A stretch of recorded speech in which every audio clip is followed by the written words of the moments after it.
So our commercial cutting prop is replicating a door just like this. Now this one doesn't have a deadbolt in place, but it does have the cover that we look for. And a lot of times with something like this, somebody will take something along the lines of a Williams key and they'll try and get in here behind it and open up the door. And there are times, because there's what's called a Leuchter pin on a lot of latches today to prevent this kind of a thing from getting through, that we will still have to cut this cover off to get into here. Now, there's also the option that we might be able to just create so much gap and flex that we can just pull that open without cutting through this. But the prop really does a really nice job of basically replicating a cover like this over the door, or over the seam of the door that you have to go ahead and cut through. So just wanted you to see a good demonstration of what this would look like. This is our commercial cutting prop. It replicates an outward opening door that also has the security cover that sits over the deadbolt and the latch. This is a very easy product to use. If you're getting this on your shipping container, it'll be in this configuration, minus this sheet of material here, and minus these two pieces of rebar. The commercial cutting prop, if you've purchased one, you're gonna need to mount one, the hinge side. It'll be on this L bracket right here. You'll go ahead and you'll mount that securely, and once that's mounted to whatever the surface is that you're putting it on, whether it be a tower, a wood structure, whatever, you'll want to get this one level and straight first, and then you'll come over and mount the second side, or what we call the S bracket, and you'll see why as you see the shape of it. It's kind of in a form of an S. You'll mount that second, and that will then allow you to check your rebar to make sure the rebar is entering through the door. Let me show you that real quick. So you can see that the door has two holes in it that allow the rebar to go through. You want to pass the rebar all the way through the door, through these holes, so just a small amount sticking through. At times, basically, you just push it in until the door won't open anymore. It's pretty self-explanatory, but I just want to make sure it's very clear. These yellow L brackets right here are what we call the protection plates. They're adjustable, as you can see here, so you can move this in or out to create a tighter gap on your door. And also, as you wear these down, you can slide them over to keep that gap fairly consistent. So again, these are replaceable. We can either send them to you, or you can actually manufacture them out of some angle iron. They're fairly easy to create.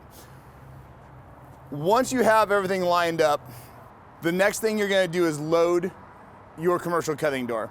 So you're gonna use anything from basically 1/4 inch all the way up to 3/4 inch rebar will work in the mechanism. So you'll slide the rebar in through the holes here and here. It'll come through the hole, and then it'll come through the second hole. You'll feel all of a sudden it'll grab the door. Do both top and bottom, make sure they're both in nice and tight, and then you're gonna tighten this handle right here.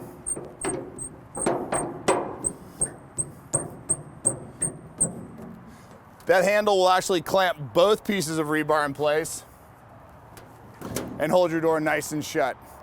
The second thing we want to do now is take our piece of sheet metal. Now the sheet metal is simply 14 gauge, or you can use thicker or thinner. The clamp mechanism will hold all the way up to 1/4 inch steel. But this is replicating that cover that we see over a commercial door. And so we want to give people saw time so that they can actually get some practice with their saw hitting something flat, because it's really easy for it to roll right and left on your initial hit. So again, the sheet metal, it's 12 inches tall, top to bottom, and we typically use a 24-inch sheet. So you'll slide these forward. We gotta loosen our mechanism up here a little bit. And all you need to do is get about 3/4 of an inch onto this other side, because once you cut that, you just want to cut off about 1 inch. That'll save your material. You get about 20 cuts per sheet this way. We're going to tighten the handles top and bottom.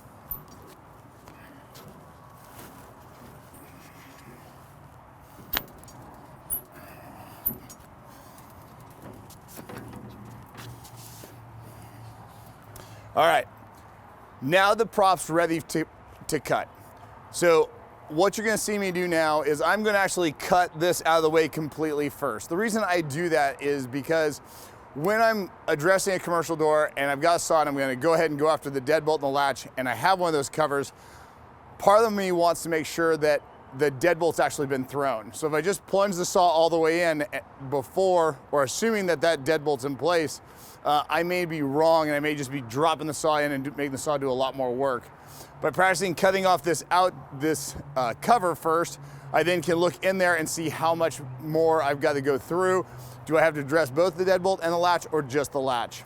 All right, so gloves and goggles on, right? Have some safety gear. Watch your spray. When you're cutting, don't let the spark spray roll right into your turnouts or into your clothing, because that spark spray will actually light stuff on fire.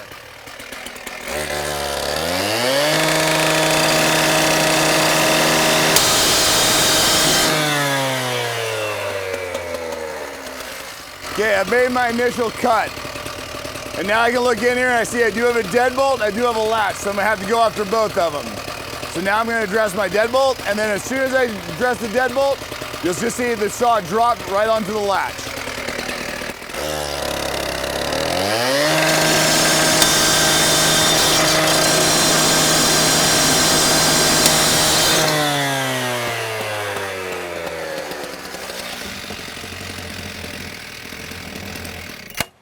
So once you're done cutting, you're just gonna go ahead and remove the two pieces of rebar, toss them to the side, close the door. Again, you're just gonna loosen the handle here,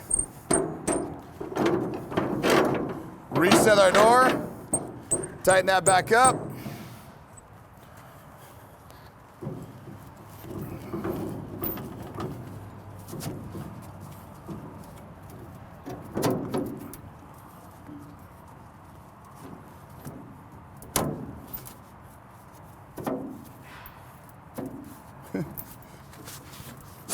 There you go. Slide our sheet metal back over, tighten the handles down, and you're good to go. So this, again, is our commercial cutting prop. This thing can take thousands of reps. Remember, these are the two parts that you'll need to replace over time as you wear them down. Here's a tip. One of the things that we see a lot is when people address their saw and they're cutting through this piece of material here from top to bottom, depending on where their hand placement, believe it or not, in the front is, if they roll over to the side, what's gonna happen is they will naturally tend the saw to walk at a diagonal from outside towards me on the inside. By keeping your hand as far up into the saw handle here and keeping the saw as straight up and down, you'll make a nice straight cut. And you can see I have a little bit of variance, and that's gonna happen at times. But it's really important to practice this, because we see a lot of personnel end up tilting the saw one way or another, whether it's fatigue or whatever, and getting a really weird cut and then actually cutting into these plates. It's not uncommon at all. So this is a really good opportunity to work with your saw and just get better at cutting through some flat surfaces, so as you address different obstacles in your operational area, you'll be prepared to do it. Thanks, and go out and breach some doors.